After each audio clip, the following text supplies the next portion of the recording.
आज सावन रविवार अष्टमी तिथि पड़ रही है। इसीलिए दोस्तों, इस दिन का महत्व बहुत ही ज्यादा बड़ा होता है और इस दिन आप लोगों को 7 चने की दाल वाला उपाय जरूर करना चाहिए, जो कि पंडित जी ने अपनी अभी की ही कथा में यहां पर बताया हुआ है। तो दोस्तों, इस उपाय को आपको कैसे करना है, कब करना है, कहां पर करना है और उपाय को करते समय आपको किन किन बातों का ध्यान रखना है, ये सारी जानकारी हम आपको इस वीडियो में देंगे। तो चलिए दोस्तों, उपाय को शुरू करते हैं। देखिए, ये दिन इतना खास होता है, इतना महत्वपूर्ण होता है। देखा गया है, कभी कभी बड़े बड़े पूजा पाठ अनुष्ठान से जो मनोकामना पूर्ण नहीं होती है, वह 28 जुलाई 2024 सावन रविवार अष्टमी तिथि के दिन एक छोटे से उपाय करने से ही आपकी मनोकामना पूर्ण हो जाती है। और बहुत सारे लोगों ने इस उपाय को किया भी है और उनको इस उपाय को करने का फल भी जरूर मिला है। अगर आप लोग भी इस उपाय को 28 जुलाई 2024 सावन रविवार अष्टमी तिथि के दिन करना चाहते हैं, तो आप इस उपाय को पहले अच्छे से समझ लेना, सुन लेना, उसके बाद करना। आपको इस उपाय का फल जरूर मिलेगा और इस उपाय को करने से आपके घर में चाहे किसी भी प्रकार की दुख और समस्या क्यों ना चल रही हो, आपको उसका कारण भी नहीं पता है कि यह समस्या किस कारण से चल रही है। उसका कुछ भी कारण हो सकता है, जैसे पितृदोष हो सकता है या किसी तरह का मंगल दोष भी हो सकता है, और भी बहुत तरह के दोष होते हैं, कुछ भी हो सकता है। पर आपको इस उपाय को करने के लिए अपने दोष को पता लगाने की भी जरूरत नहीं है। 28 जुलाई 2024 सावन रविवार अष्टमी तिथि के दिन इस 7 चने की दाल वाला उपाय को आप लोगों को कर लेना है। दोस्तों, अब हम समझते हैं इस वाले उपाय को हमें करना किस समय है। तो सबसे पहली बात दोस्तों, हम समझते हैं कि यह 7 चने की दाल वाला उपाय करना किसको है। तो देखिए, यहां पर सीधी सी बात है कि यह 7 चने की दाल वाला उपाय जो उपाय है, यह किस लिए किया जा रहा है। यह मनोकामना को पूर्ण करने के लिए किया जा रहा है, या आपके जीवन में जो दुख और परेशानियां हैं उनको दूर करने के लिए किया जा रहा है, या आपका कोई बड़ा काम है जो कि नहीं हो पा रहा है, आप उसके लिए इस उपाय को कर सकते हो। तो सीधी सी बात यह है कि आप अपनी किसी भी प्रकार की मनोकामना के लिए इस वाले उपाय को कर सकते हो। तो यह उपाय वह व्यक्ति कर सकता है जिस व्यक्ति को अपनी किसी भी प्रकार की मनोकामना भगवान शिव जी से पूर्ण करवानी हो। और अगर कोई भी माताएं बहनें जो है अपने घर की सुख और शांति के लिए, घर में धन समृद्धि को बढ़ाने के लिए वाला उपाय करना चाहती हैं, तो घर की जो बड़ी माताएं बहनें होंगी वह इस 7 चने की दाल वाला उपाय को विशेष रूप से करें, क्योंकि माताएं बहनें घर की लक्ष्मी होती हैं और जब घर की लक्ष्मी कोई विशेष उपाय करती है तो उसका फल बहुत जल्दी मिल जाता है और बहुत बड़ा होकर मिलता है। अन्यथा इस उपाय को कोई भी व्यक्ति कर सकता है, चाहे वह बड़ा हो, चाहे वह छोटा हो, चाहे वह बच्चा हो। जिस व्यक्ति को यह 7 चने की दाल वाला उपाय समझ आ गया, वह व्यक्ति इस 7 चने की दाल वाला उपाय को रविवार के दिन जरूर करें, क्योंकि उसको इस उपाय को फल बहुत ही जल्दी मिल जाएगा। क्योंकि 28 जुलाई 2024 सावन रविवार अष्टमी तिथि के दिन भगवान शिव जी बहुत आसानी से प्रसन्न हो जाते हैं। तो आइए अब हम समझते हैं कि इस 7 चने की दाल वाला उपाय को आपको करना कैसे है और इस उपाय को करने का जो समय है वह क्या है।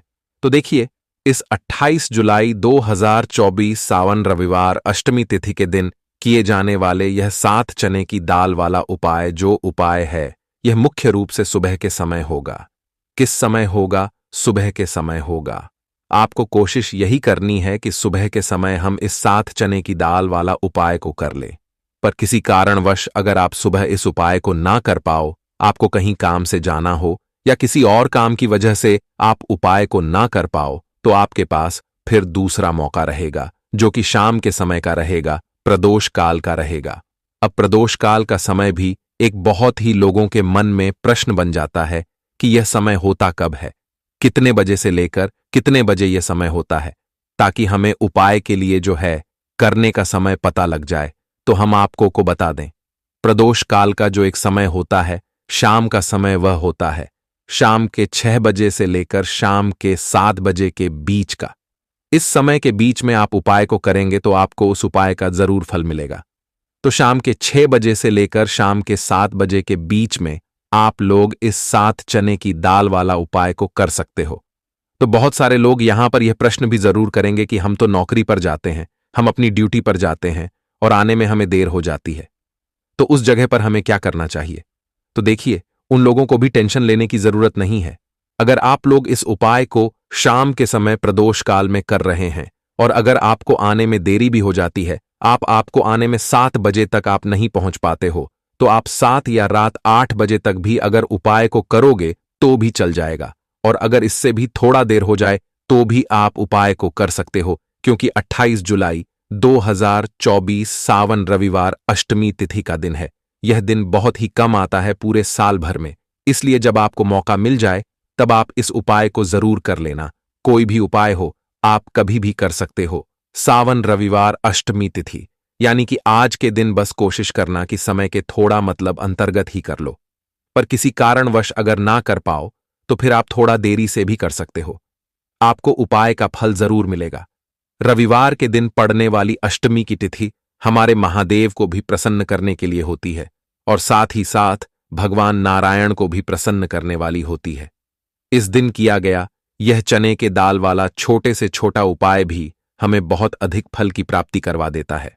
तो चलिए जानते हैं इस विशेष उपाय के बारे में, लेकिन उससे पहले एक प्रार्थना, अगर आप चैनल पर नए हैं तो कृपया चैनल को सब्सक्राइब अवश्य कर लें।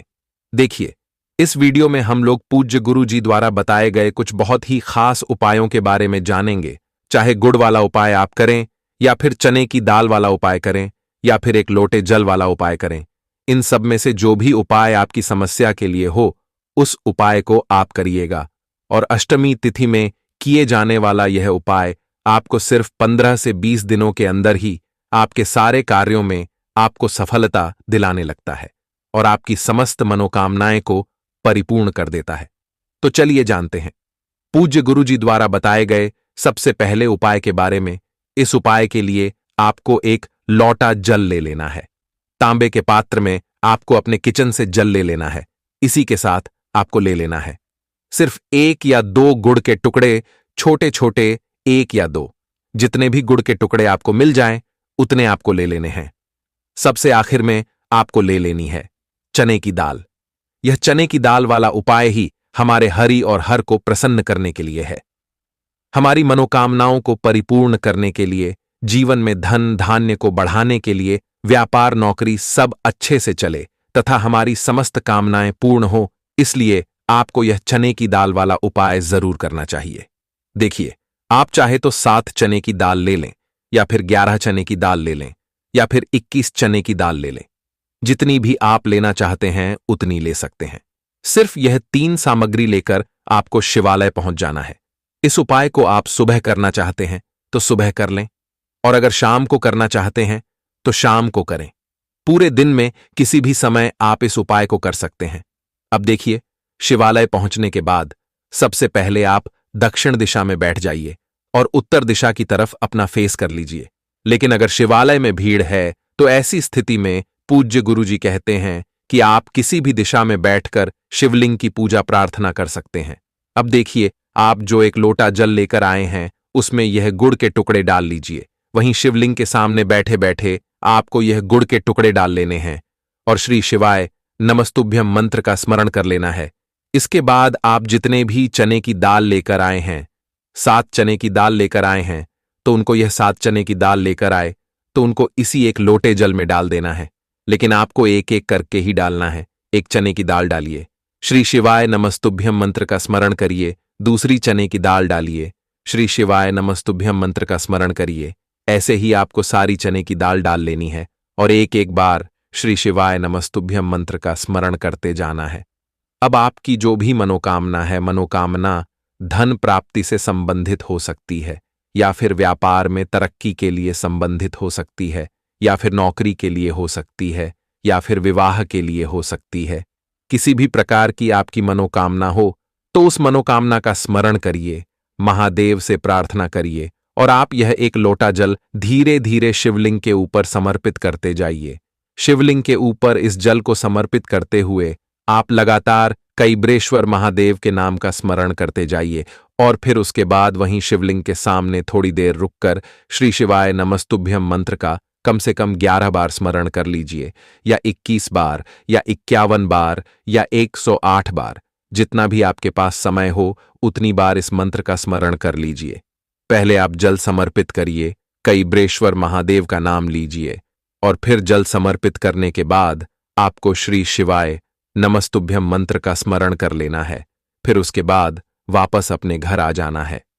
पूज्य गुरुजी ने कहा कि सावन रविवार के दिन पड़ने वाली अष्टमी तिथि हमारे जीवन में समस्त मनोकामनाएं को परिपूर्ण करने वाली होती है, और जो भी व्यक्ति इस अष्टमी तिथि में पूरे भाव से, पूरे दिल से महादेव से प्रार्थना करता है तो महादेव उसकी प्रार्थना को बहुत ही जल्दी स्वीकार कर लेते हैं। तो दोस्तों, इस विशेष उपाय को आप जरूर करिएगा। अब जानते हैं गुरुजी द्वारा बताए गए दूसरे खास उपाय के बारे में। देखिए, इस उपाय को जानने से पहले आपको इस अष्टमी तिथि में एक विशेष कार्य करना है। आप सुबह जब स्नान करें तो आपको स्नान वाले जल में एक चुटकी हल्दी जरूर डालनी है। अगर आप स्नान कर चुके हैं तो एक कप में थोड़ा सा जल ले लीजिए और उसमें एक चुटकी हल्दी डालकर उससे अपने शरीर के ऊपर और अपने घर के अन्य सभी सदस्यों के ऊपर छिड़काव कर लीजिए। पूज्य गुरुजी ने कहा कि अष्टमी तिथि हो या फिर एकादशी की तिथि हो, इस दिन अगर हम लोग हल्दी मिले हुए जल से स्नान करते हैं या फिर उसका छिड़काव करते हैं तो इससे हमारे भाग्य में वृद्धि होती है, हमारे दुर्भाग्य का अंत होता है और हमारे जीवन में भी माता लक्ष्मी की कृपा हमें प्राप्त होती है। इसलिए अपने शरीर से व अपने जीवन से नकारात्मक ऊर्जा को समा करने के लिए आपको इस हल्दी वाले जल से स्नान जरूर करना चाहिए। अब जानते हैं गुरुजी द्वारा बताए गए दूसरे खास उपाय के बारे में। इस उपाय के लिए भी आपको एक लोटा जल ले लेना है। तांबे के पात्र में आपको अपने किचन से जल ले लेना है। इसी के साथ आपको 1 या 2 गुड़ के टुकड़े ले लेने हैं और सबसे आखिर में आपको ले लेना है 1 चुटकी हल्दी, 1 चुटकी शुद्ध पीसी हुई हल्दी। अगर आपके पास खड़ी हल्दी है तो उसको पीसकर उसको आप मिक्सी में पीस लीजिए, या किसी में भी पीसकर उसका इस्तेमाल करेंगे तो आपके लिए सबसे अधिक लाभकारी होगा। नहीं तो फिर आप मार्केट से पीसी हुई हल्दी का भी इस्तेमाल कर सकते हैं। सिर्फ यह 3 सामग्री लेकर आपको तुलसी जी के पौधे के साथ में पहुंच जाना है। रविवार का दिन है और भगवान नारायण की सबसे अधिक प्रिया कही गई है तुलसी जी, इसीलिए आपको यह उपाय तुलसी जी के समक्ष ही करना है। देखिए, अब तुलसी जी के सामने पहुंचकर आप यह जो एक लोटा जल लेकर आए हैं इसमें यह गुड़ के टुकड़े मिला लीजिए और ओम महालक्ष्मी नमः इस मंत्र का स्मरण कर लीजिए। इसके बाद आप जो एक चुटकी हल्दी लेकर आए हैं उसको भी इस जल में मिला लीजिए और फिर से ओम महालक्ष्मी नमः इस मंत्र का स्मरण कर लीजिए। अब आपको यह एक लोटा जल तुलसी जी के पौधे में धीरे धीरे समर्पित करते जाना है तथा लगातार ओम महालक्ष्मी नमः इस मंत्र का स्मरण करते जाना है। पूज्य गुरुजी कहते हैं कि हल्दी हमारे दुर्भाग्य का अंत करती है, सौभाग्य में वृद्धि करती है, और साथ ही साथ जो गुण होता है वह हमारे जीवन में ओज तेज की वृद्धि करता है। गुरुजी ने कहा कि यह हल्दी और गुड़ मिला हुआ एक लोटा जल जब भी हम लोग तुलसी जी के पौधे में समर्पित करते हैं तो इससे हमारे जीवन में चल रही सारी नकारात्मक ऊर्जा समाप्त होती है। हमें धन धान्य की प्राप्ति होती है, माता लक्ष्मी की कृपा प्राप्त होती है और हमारे जीवन के सारे संकट समाप्त हो जाते हैं। अब जानते हैं गुरुजी द्वारा बताए गए तीसरे और आखिरी उपाय के बारे में। देखिए, इस उपाय के लिए आपको एक दीपक ले लेना है। दीपक आप चाहे तो मिट्टी का ले लें या फिर अपने घर पर आटा मारकर उसका भी दीपक तैयार कर सकते हैं। अगर आप अपने घर पर आटा मारकर दीपक तैयार कर रहे हैं तो यह आपके लिए सबसे अधिक लाभकारी होगा। देखिए, इस दीपक में आपको लंबी रुई की बत्ती का प्रयोग करना है और साथ ही साथ शुद्ध देसी घी का प्रयोग करना है। लंबी रुई की बत्ती की जगह अगर आप मौली के धागे का प्रयोग करेंगे तो आपके लिए सर्वोत्तम होगा। देखिए, मौली का धागा जो होता है वह कलावा होता है, वही कलावा जो हम लोग अपने हाथ में बांधते हैं। उसी कलावे को आप थोड़ा सा काट लीजिए और उसको बत्ती के रूप में इसी दीपक में लगा लीजिए। लंबी बत्ती का प्रयोग हम लोग अपने जीवन में धन धान्य की बढ़ोतरी के लिए करते हैं, व्यापार में बढ़ोतरी के लिए करते हैं, अपने जीवन में लगातार सफलता प्राप्त करने के लिए करते हैं। इसी के साथ आपको एक चुटकी शुद्ध पिसी हुई हल्दी ले लेनी है और सबसे आखिर में आपको ले लेना है एक हरी इलायची। अब यह पूरी सामग्री लेकर आपको पहुंच जाना है अपने घर पर, तुलसी जी के पौधे के सामने। देखिए, इससे पहले अभी आपको जो दूसरा उपाय बताया गया था, वह उपाय आपको सूर्यास्त के पहले ही कर लेना है। सूर्यास्त के बाद आप तुलसी जी के पौधे में जल समर्पित नहीं करेंगे और इस उपाय को आप शाम को सूर्यास्त के बाद करेंगे। देखिए, तुलसी जी के पौधे के नीचे पहुंचकर सबसे पहले इस दीपक को तुलसी जी के पौधे के नीचे रख दीजिए। गुरु जी ने कहा कि दीपक आपको ऐसी जगह पर प्रज्वलित करना है जिससे तुलसी जी के पौधे की जो पत्तियां हो वह झुलसे ना। इस बात का आप लोग विशेष ध्यान रखिएगा। इस दीपक को आप ऐसे रखिएगा कि इसकी जो बत्ती है उसका मुख उत्तर दिशा की तरफ रहे। अब आप इस दीपक को प्रज्वलित कर लीजिए और ओम महालक्ष्मी नमः इस मंत्र का 11 बार स्मरण करिए। फिर एक छुटकी हल्दी इसी दीपक में डाल दीजिए। उसके बाद फिर से आप ओम महालक्ष्मी नमः इस मंत्र का 11 बार स्मरण करिए और आप जो हरी इलायची लाए हैं वो भी इस दीपक में डाल दीजिए। फिर वहीं तुलसी जी के सामने बैठकर ही आपको अपनी मनोकामना बोल देनी है धन धान्य के लिए। अगर आप यह उपाय कर रहे हैं तो माता लक्ष्मी से प्रार्थना कर लीजिए कि हे माता, मेरे जीवन में धन की प्राप्ति नहीं हो पा रही है। धन प्राप्त ना हो पाने की वजह से मैं अपना व्यापार नहीं कर पा रहा हूं। मैं अपने जीवन में कोई भी कार्य नहीं कर पा रहा हूं। धन की वजह से मैं अपना मकान नहीं ले पा रहा हूं। तो माता लक्ष्मी से आपको अपने जीवन में धन धान्य को बढ़ाने की प्रार्थना कर लेनी है और फिर उसके बाद वापस आ जाना है। गुरु जी ने कहा कि माता लक्ष्मी के निमित्त प्रज्वलित किया गया यह दीपक अगर आप स्व रविवार अष्टमी तिथि में प्रज्वलित करते हैं और लगातार 5 रविवार को प्रज्वलित कर लेते हैं तो आपके जीवन में जरूर आपको धन धान्य की प्राप्ति होती है और आपके सारे दुर्भाग्य समाप्त हो जाते हैं। तो